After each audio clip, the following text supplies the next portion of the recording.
Good morning or good afternoon, depending on where this broadcast finds you. I am again honored to be here with all of you today, and I want to thank you for joining us once again for our virtual native storytelling series. My name is Steve Steiny. I'm the program manager here at the National American Indian Alaska Native Technology Transfer Center, funded by SAMHSA. Additionally, I want to note that the content of today's broadcast is created by the presenter and does not represent the views of SAMHSA, HHS, or the National American Indian Alaska Native ATTC. A couple of other pieces that I want to address before I turn the floor over to Coyote Bone. I want again to just acknowledge the current political climate and the challenges related to the ongoing pandemic. We know that this is a stressful time for many, and we also know that there may be those on the call today with differing opinions. And we just want to remind everyone, as always, that we want to be respectful of one another. I'm going to also take a moment to share my screen, and I want to, can everyone see that? You guys able to see the land acknowledgement? Yes. Okay. Let's see if I can get it in the proper view mode. There. You guys see this okay? Great.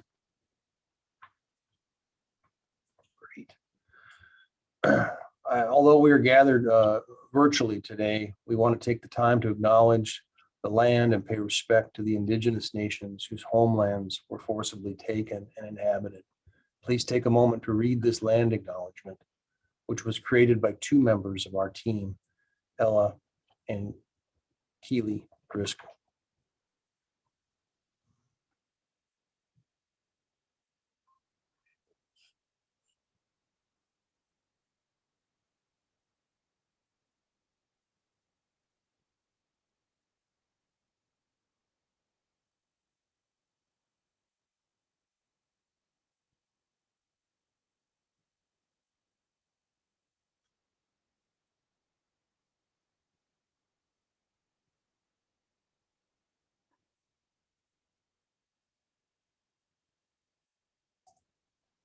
Thank you.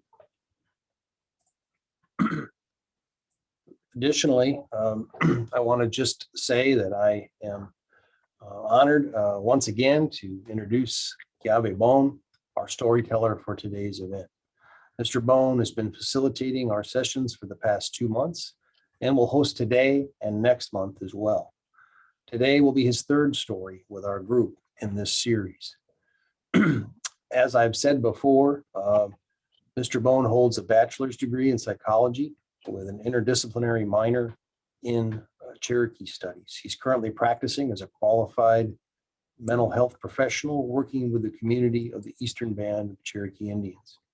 He has held many other titles as well, such as child care worker, cultural coordinator, targeted case manager, and of course, storyteller.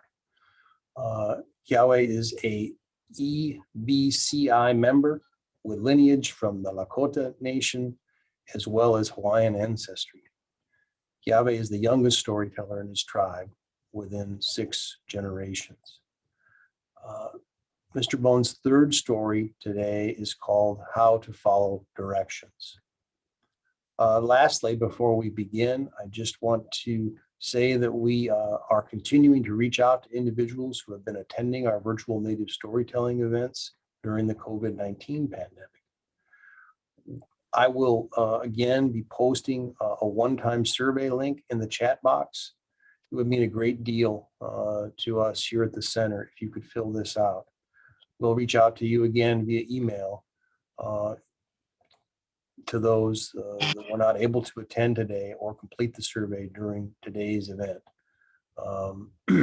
This survey, this satisfaction survey, is completely anonymous and confidential. Separate from that, I will also be posting a link to our short GIPRA evaluation in the chat box. It takes only a few minutes to complete as well and allows us to satisfy our funders and continue to provide events and services at no cost.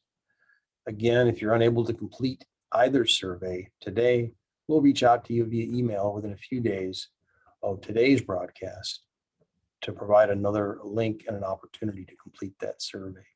We are going to save the conversation from the chat today, so please be aware of this when writing comments or thoughts.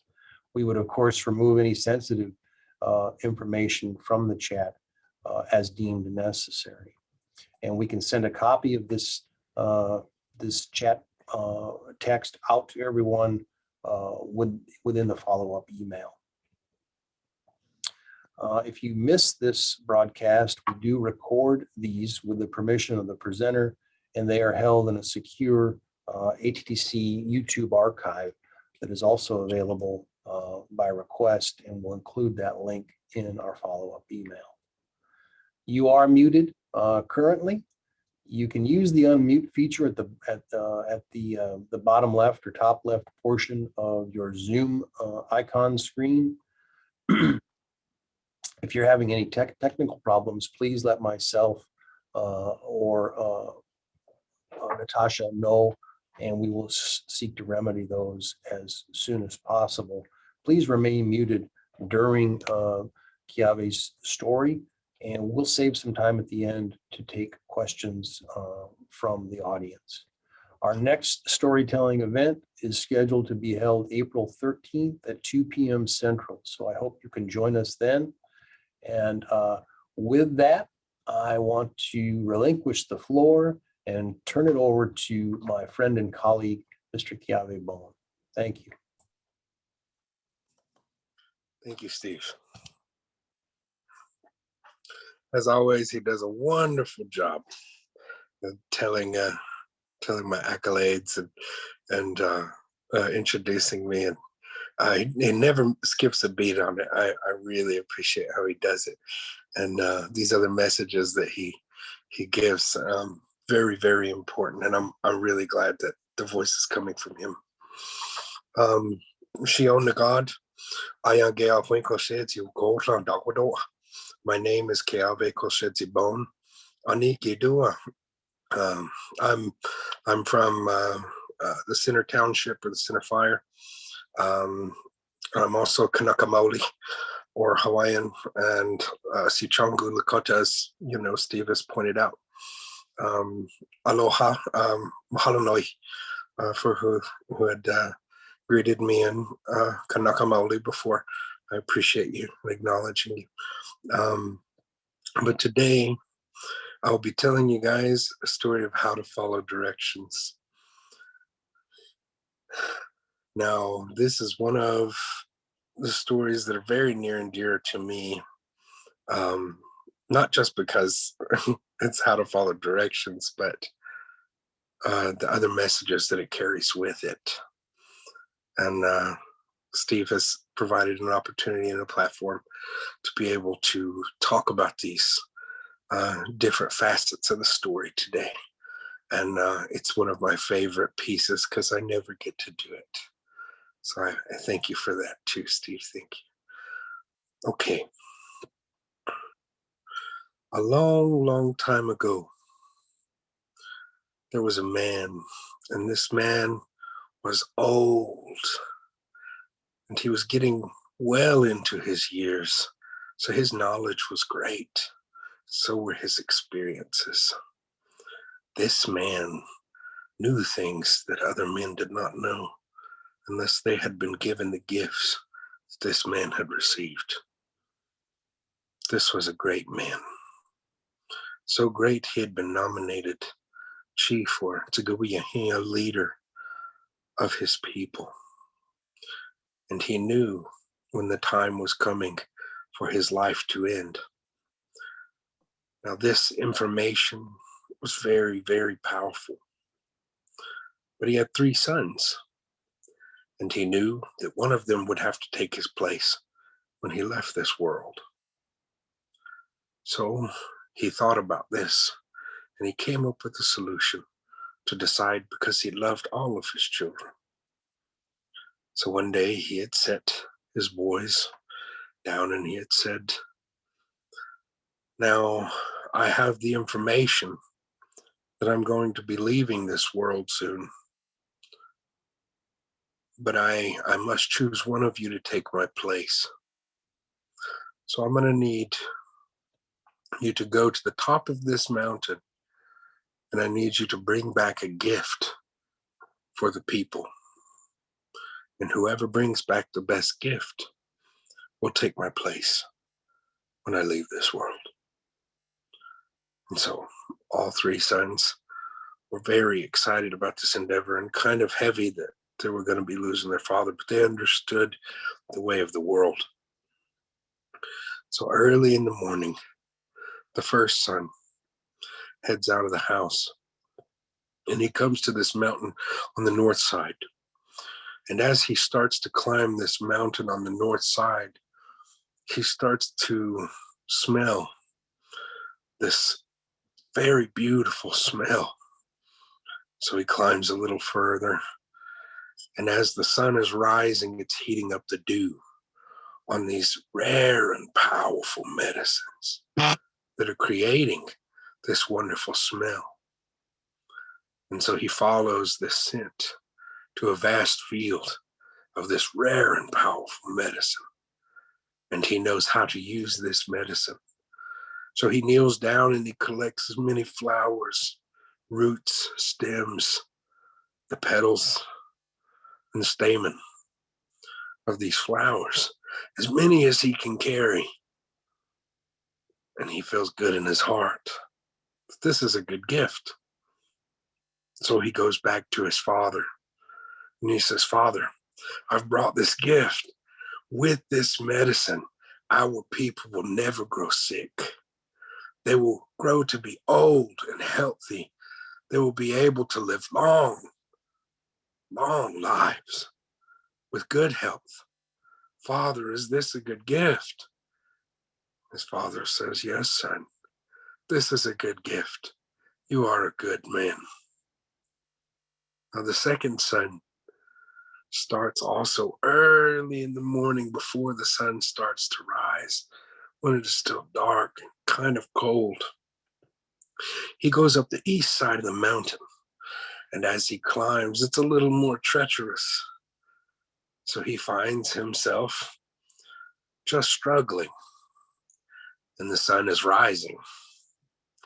It's getting to be a little late, maybe 10 or 11 o'clock our time nowadays. And as he is climbing up this rock face, he starts to get to a path. And as he is walking and seeing and struggling up this path, that sun is beating on him, beating down. And to boot, he's looking down, because if he doesn't, this treacherous walk will be the end of him.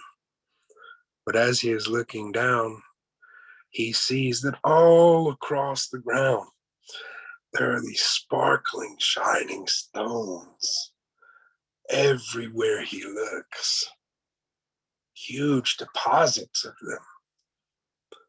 And he remembers settlers in a neighboring town will do anything for these sparkling yellow stones.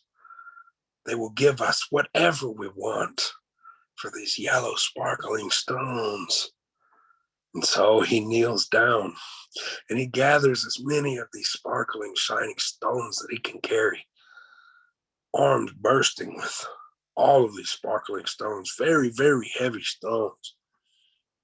And he goes back to his father after the arduous walk and treacherousness of getting all of those stones down by foot. He goes back to his father and he says, Father, with this gift, we can go make good trades. We can buy anything that our people need or could ever want. With this gift, we can enjoy life to the fullest measures that it has to offer with all of the convenience. Father, is this a good gift? He looks at his son and he says, Son, This is a good gift. You are a good man. But the third son also too leaves early in the morning, about the same time the others did. But he does not go up the north side of the mountain. He does not go up the east side of the mountain. This son walks up the south side of the mountain. And as he walks, his journey takes him very close to smell that beautiful aroma as the sun starts to rise. And he knows this medicine and this scent, and he knows what it can do. But he remembers the words of his father. I want you to go to the top of this mountain and bring back a gift. And even though he knows this is a wonderful gift, he continues on. He sees the field of flowers and he continues till it gets to a rough patch.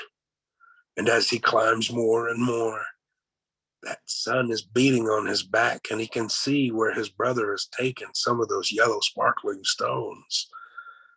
And he thinks to himself, settlers in the village close to us will trade anything for these stones. My brother has just taken this to my father. That is a good gift. My father said to go to the very top. So he keeps this in his mind, this mantra, and he continues to climb this mountain higher and higher, knowing that both of his brothers must have smelled that beautiful smell and seen those sparkling stones, but he still continues to climb. And when he gets to the top, very tippy top of this mountain, he finds nothing. It is a bald face. There's nothing there. And he thinks to himself, oh, I have no gift for the people. What have I done? And as he thinks to himself, he cannot come up with an answer of what to do to fix or remedy this problem. So he decides to go to the one with all the answers, Shkinathan, the creator of all of us. Whatever that may be to you, to him it was just our creator.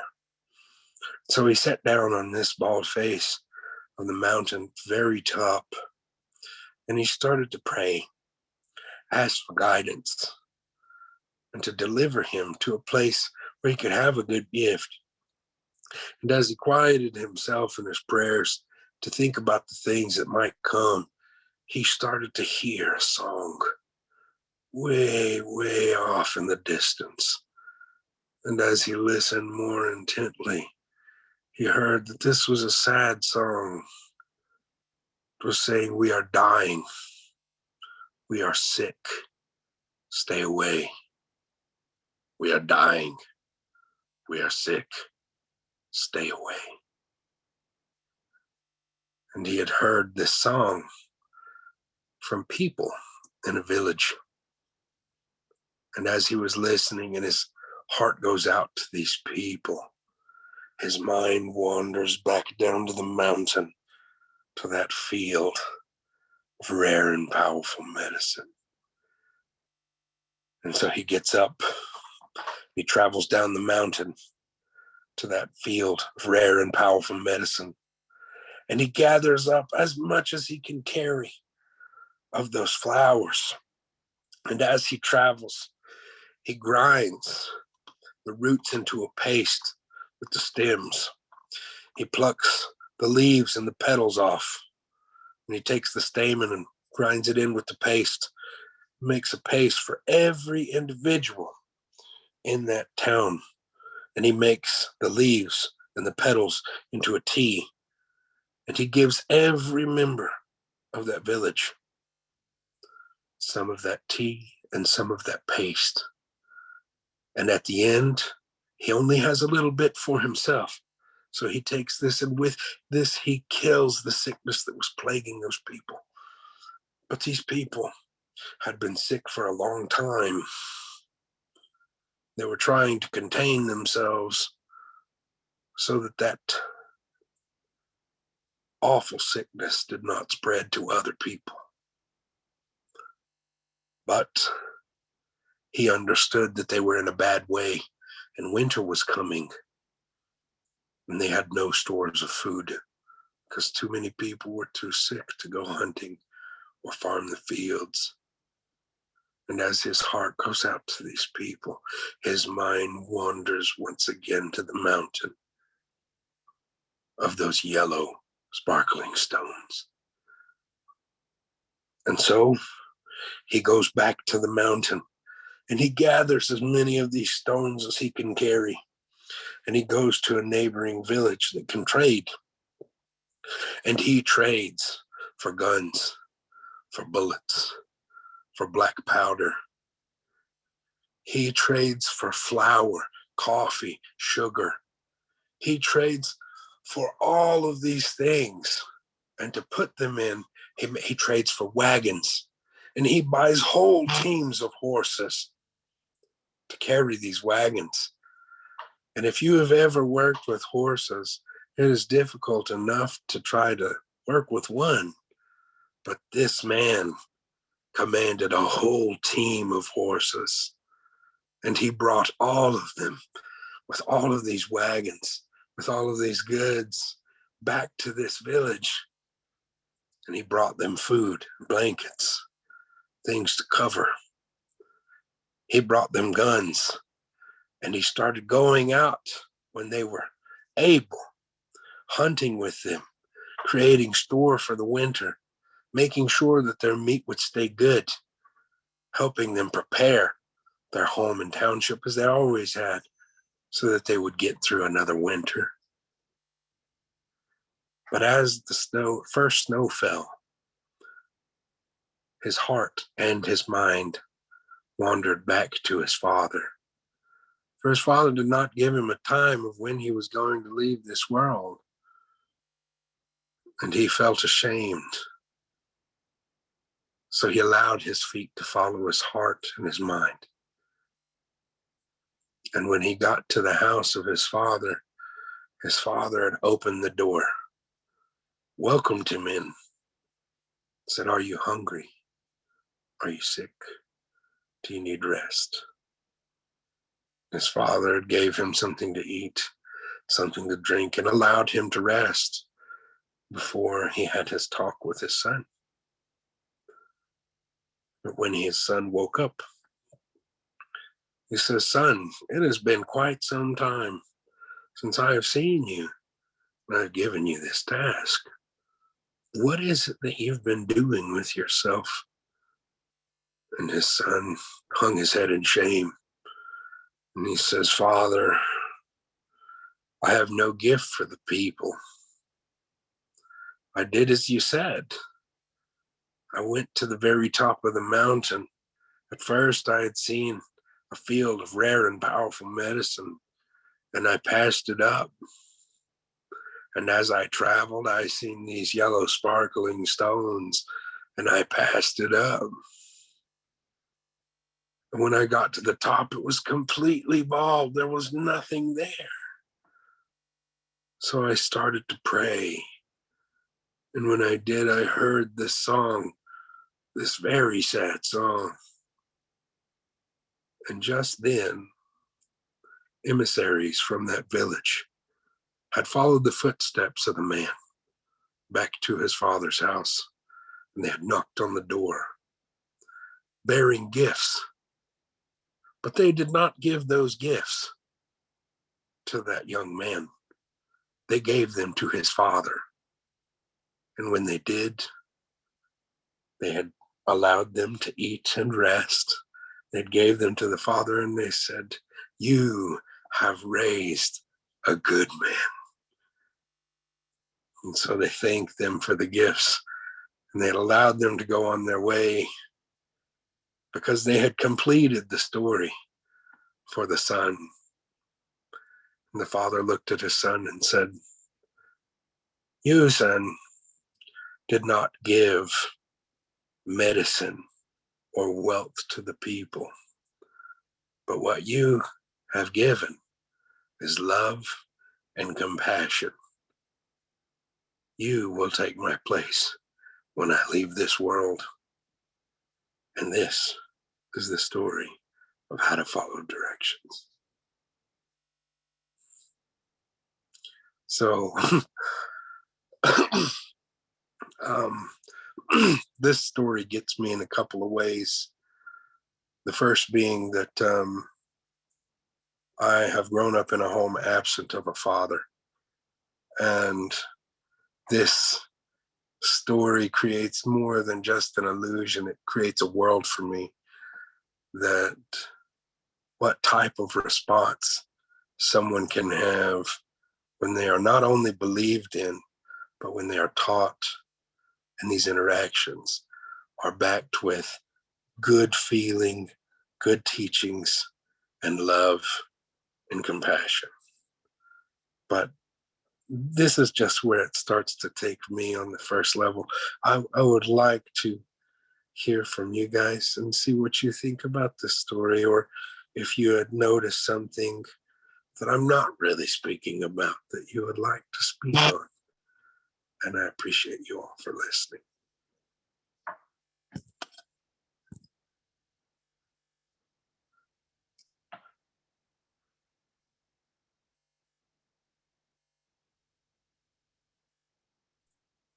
We have some thank yous coming in the chat box, but I would open the floor if anyone has thoughts or feelings or comments about this story, or what it may evoke in you.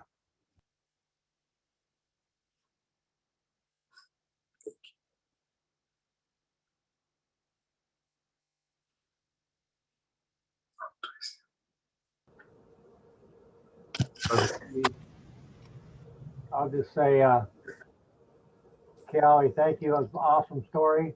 I think the key is listening all the way through and listening to actually what was not said.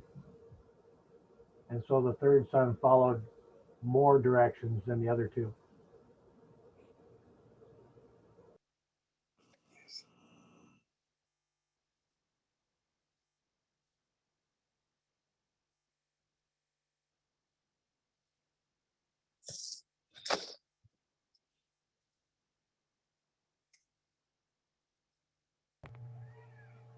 What I heard too was slow down. The first two sons were in such a hurry to bring back that gift, and they didn't really take the time to finish the journey first. Right. And what do you think that does to someone when they are hyper focused on one thing? You miss a lot. Yeah. And they missed a lot. Yes. And I should also preface that when one takes a place of someone who is a leader of a tribe, that they gain all of the knowledge that individual has, because they showed their last pieces of life to that person who is going to take their place and allow them to do the things and lead the people the way they have. So you are correct.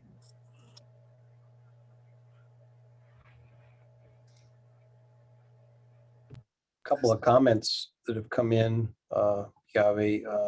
See if I can find a couple here. A lot of thank yous. Darlene says, excellent story. Listening to his father's true words, following those directions and opening his heart and mind to the Creator, and hearing the needs of others, supplying, nurturing those needs.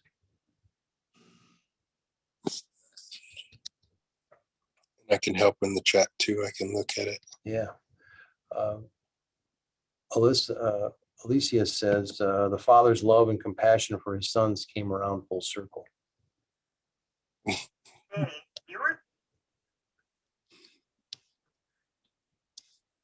This is Susan Austin. I unmuted myself. Hi. The story, I think, is significant for what I believe are perhaps the goals of being a parent or a grandparent or uncle or aunt, because we invest our lives into our children, and for the children to understand the values of love and compassion, I think that's the greatest gift that those children can give an elder. And it's a wonderful story. Thank you. I believe so too. I was wondering if someone would also comment on that. Beautiful. Thank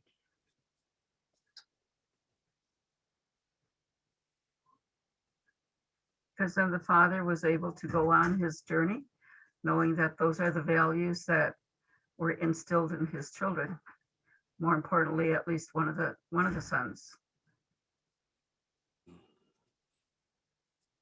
It's a testament.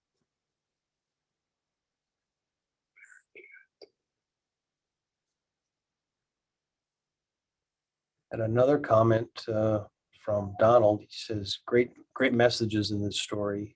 It's not always the shiny things that are the best things or the right thing. Thanks for the lesson. Mm-hmm. Good comments.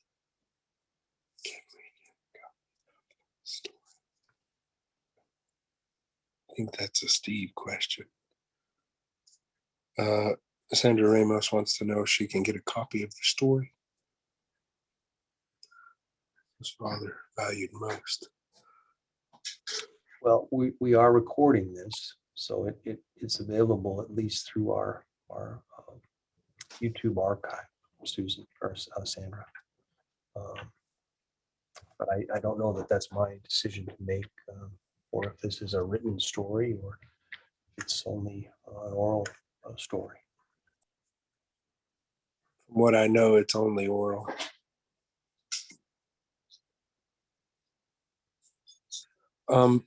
And I would also like to mention in this story, both of the first two sons have gotten their brain fixed in this idea of what the people is. They have separated themselves from the whole of all of the indigenous people or people around them, and they have hyper focused on their tribe and individually.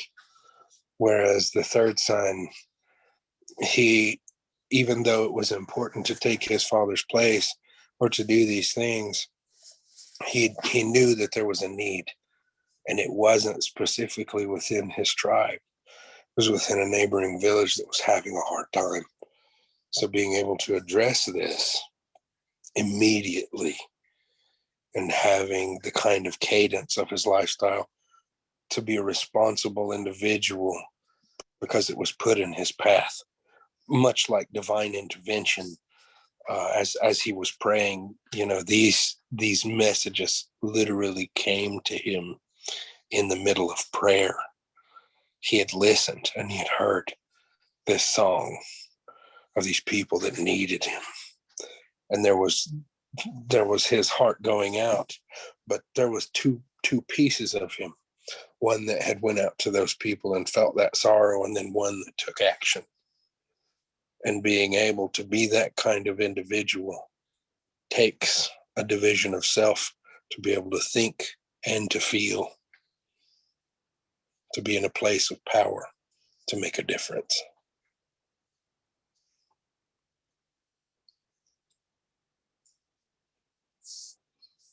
Coyote, can I ask you a question? I know us as storytellers here on the West Coast, we have to have permission from the person who owns the story to go ahead and tell the story, because you can't tell the story unless you learn to tell the story. And once you learn to tell the story, once you ask permission to tell the story, then it's okay to tell the story. That's what I believe. That's what I've been taught. So Yes, sir. It is the same for us. I am not allowed to speak on a story unless I know it through and through. This means emotions, inflection, the multiple meanings behind it, who has told it to me, and who it was given to from that person, and allowed for them to speak and say, and what kind of presence that you must have within this story for it to be effective, and to I guess not not demean the medicine of the story or the speaker, to always keep that integrity the way that it's been told since the moment it was told. Yeah, that's Change. yeah, and that's the same way with our songs too. So I just wanted to point that out to whoever asked permission. You could probably show the video or watch the video, but you can't really tell the story unless you know the true meaning, like you said. And looks like Teresa has her hand up. Yes.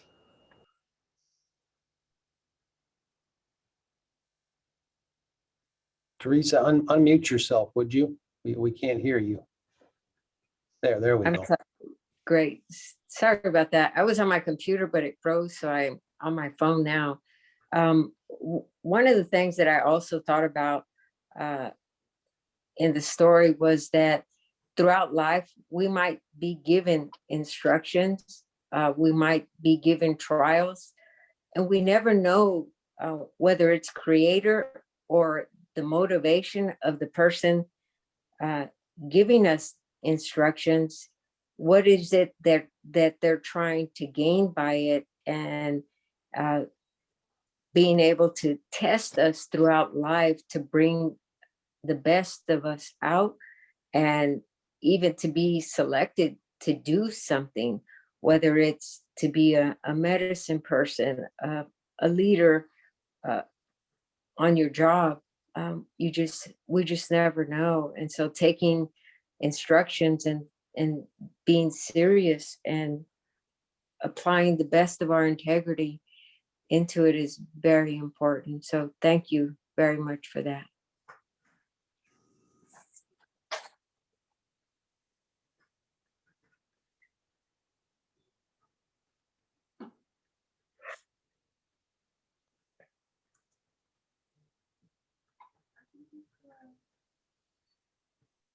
There are some great comments in the chat as well. Some comments about what people have taken from the story you shared, Yahweh. Donald W. says, another lesson is to involve and let the Spirit guide.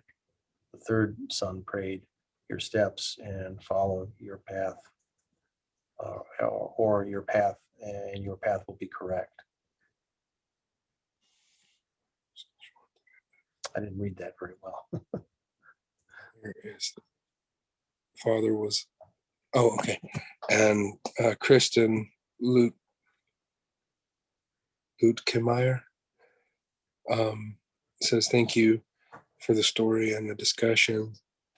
The one thing I noticed as I listened to you and others is that the father was kind to all three sons as they come back, even though the first two did not follow directions fully. Oh, yes. And that's part of the teaching moment, is that he never berated them or told them or even knew that they had never reached the top.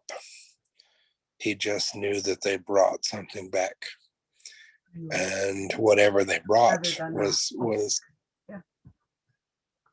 on face value.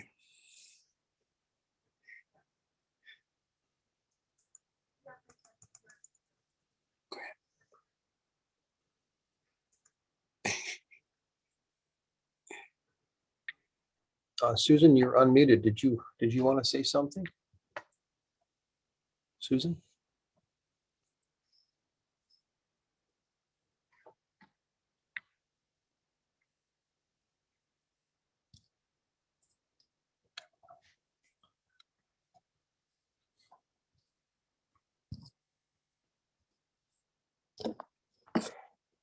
Don't suppose so.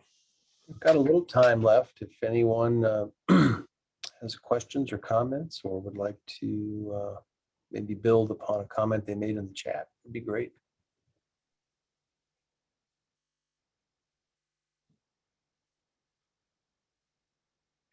And if not, I also have one more that falls in the line of this kind of, I guess, pattern that I had mentioned in our previous one, because I only have one more, right, Steve? Yeah, I have the next one next month. Yes, So next month. So I can give you 2 for 1 if you'd like. If that's okay. Yes. Okay. yes, what will we do next month? Will you have something for us next month? Yes. Okay, great. There are many. I don't know if we need to get a vote Okay. from the group, but I don't know if anyone will mind if you share one more story today. Okay. All right. So a long time ago, there was a man, and this man was all alone. He was walking through the woods, and he was thinking to himself, you know, I'd really like to have a wife so I wouldn't be so lonely all the time. And as he walked, and he looked for food, and he found some, and he got happy for a little bit that his stomach was not hurting from hunger. And as he sat down and he ate this food, he thought to himself, man, this dinner would be just magical if I had someone to share it with, a woman who loved me, and that I could love back, and that I could bring, this food to. And as he pondered on this for months and months and months of being alone and being an adult and thinking of these things, one day he come across this lady, and she was out in the middle of the woods, and she was, a bit lost. And she says, I've gotten turned around, can you help me? And he said, yes, but before I do help you find your way, would you come, eat a dinner with me? I have, some fresh meat that I can prepare, and I really like it a specific way, and I think you would like it too. And so she agrees, and she comes back to his house, and he prepares a wonderful meal, and they have some wonderful conversation. And as she is talking with this man, she forgets that she is on her way anywhere. And so she asks if, she can rest and, spend the night, and he obliges. The next day they get up, and he says, no, where would you like to go? And she says, I think if I have your permission, that I would like to stay. And so he agrees. And this is good for both of them, because he has someone that he can help feed, he can have time with, and enjoy the life that he has. And as time goes on, they are wonderfully happy together. But sometimes when he doesn't come back with enough food, she will say things to him that makes him just a little uneasy. She says, why didn't you bring back, more meat, And he says, it will be fine. We will just eat what we have today, and tomorrow I will go get more. But as time goes on, they start to hit a rough patch, and there is a blight that comes through the land, and some of the greens that he has, that he usually gets, are not there. And because of this, animals stop coming in that region. So he has to go farther to find food. And when he finds that food, it's darker when he gets back, and she's been hungry. And so she gets onto him and says, don't you know, I've been waiting all day for you, and all you've got is this. I thought you said you would feed me, you would take care of me, you would do these good things. Why haven't you done this? So he thinks to himself, this is what I was praying for. This is what I was doing. And it's never a dull moment. So he's trying to appreciate the things in these hard times. And he tells her the situation. And he tells her that a drought has come through the land as well as a blight. So she says, oh, these are excuses. You just need to get to there faster. So he goes out, and he gets there, and he's running, and he tries to find the food, and he tries to find the animals. And, you know, he's getting kind of frustrated that she's having a hard time seeing the things, the fruits of his labor, even though these are things that he had asked for. And so he sits down and he prays. He says, you know, I really wish that, you know, I had an answer. Maybe, you know, maybe if she had a baby, then her time would all be spent on this baby and she would stop hounding me over every little thing. And so as he goes on and he thinks to himself, well, it's difficult to feed me and her right now. Maybe a baby is not the option. And so as he thinks even more, because he's having to go out really, really far to find these pieces of food. And so as he thinks about it, he says, well, maybe if we just had a bunch of money, you know, maybe we could buy all the things. And then he thought to himself, well, then she wouldn't be happy with that, because then she would have everything she needs and she would still complain to me about what I'm not doing correct, because he is frustrated. And this is all he could see was the frustration. And so as he's thinking about these things, he's got 2 squirrel on his side, which is not much to eat. It's definitely not his norm. But he sees a traveler coming through the land.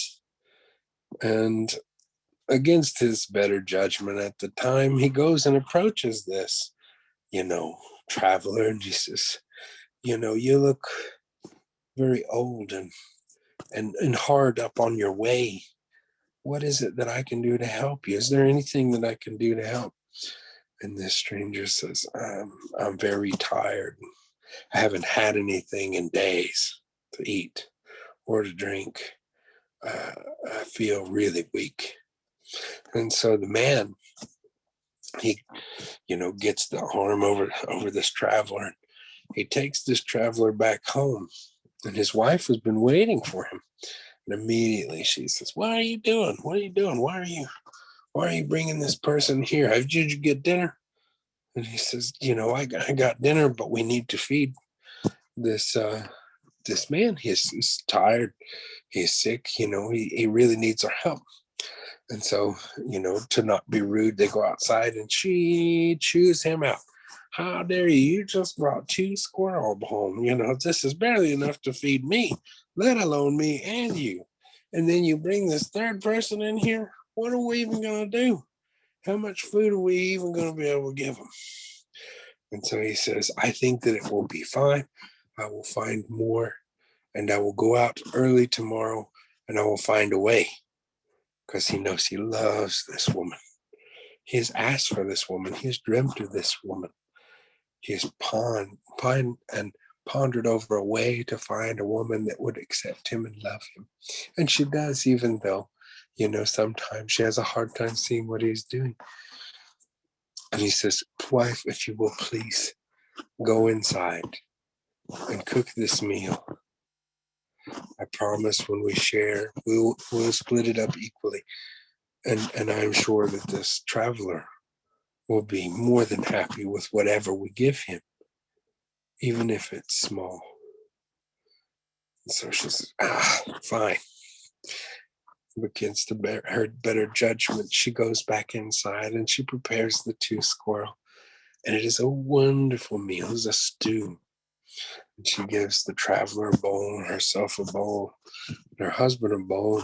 They are all even. So after they give him this meal, he sits back and he smiles and he says, this was the best meal I've ever had in my entire life. Thank you both so much. And he says, you know, I think I'll be on my way. And so they said, you know, the guy says, well, why don't you rest? You know, you look tired. And he says, you know, I'd like that. And the wife says, well, I mean, you don't want to overstay your welcome. And so he says, I don't. And so he leaves. But as they're waiting, you know, for more food, And this lady has a hard time because she's hungry. She wants her man to be a provider, and he wants to be.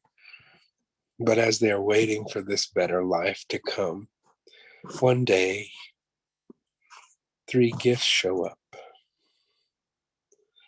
One is a baby, one is great wealth, and one is patience.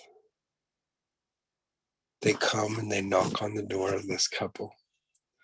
And of course, the husband and the wife open the door and they see these things. And they said, we have been sent from, the other side, the other world. There was a traveler in your lands who had heard your prayers and knew that you were having a hard time choosing what would make you happy and your wife happy, so that you both would be happy together. He sent all 3 of us, but you can only choose one because you refused to allow him to stay. And he thought that one gift would be good. And so, the man has some ideas about what he wants to do. Great wealth, a baby, patience. So, he starts thinking about the baby. And the wife, she looks at him and she says, "What are you doing? Why are you taking so long? Don't you know? Great wealth. Get that. We can buy everything with that. What are you doing? Why aren't you choosing? Are you listening to me?" And as he is hearing this, and he's trying to think about the baby, and then he's being pulled to the great wealth, he starts thinking, patience. All I need is patience. And so quickly he says, patience. To stay this woman's husband, I need patience. She says, you're stupid. A patience comes in and is allowed to rest with this man inside of him. And as the baby and great wealth travel and try to travel back to the other side, they come to this great water. The baby cannot swim, and the great wealth would but sink. Because when they had came over, patience had took its arms and carried both the baby and the great wealth. So the baby and the great wealth turned around and came back to that man's house and that wife's house. So please understand, even though times are hard and you feel that weight and someone may not understand you, that you can have everything that you want and you need. But first, you must have patience. Thank you.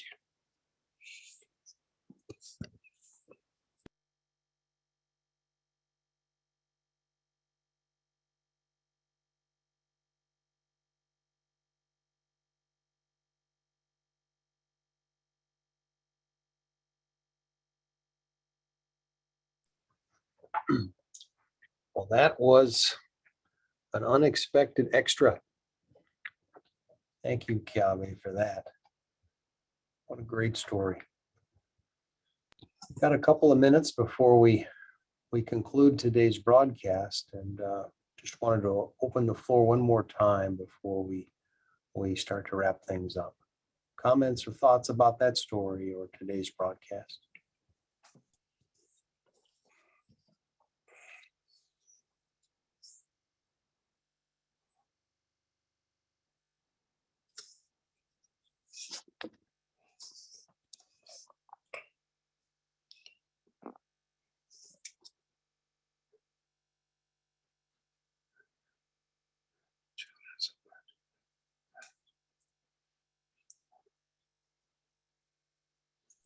A lot of great acknowledgements and thanks coming in, Kiawe. I would echo them and and say that I could listen all afternoon, that's for sure. Thank you, everyone, for joining us today.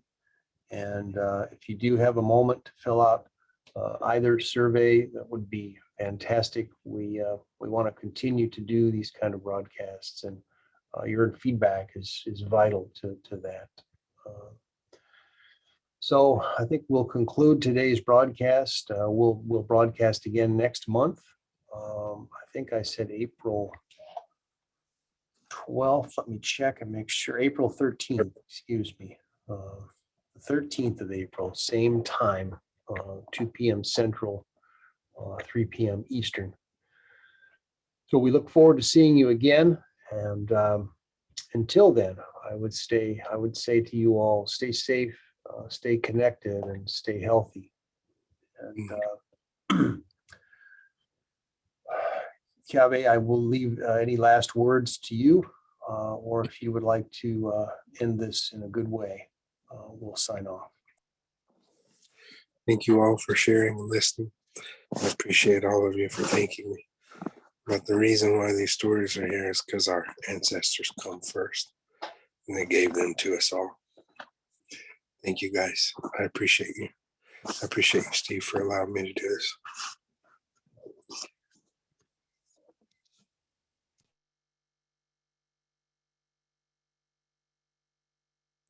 And yes, there are 2 surveys. I think someone asked. One is the standard funder survey, and the other is a satisfaction survey. It's more qualitative. Some of you may have already completed that. So if you've already done that, the satisfaction survey, you don't need to do that again. So hope that clarifies. I know it's a little confusing. Thank you again, everyone. We'll see you next time.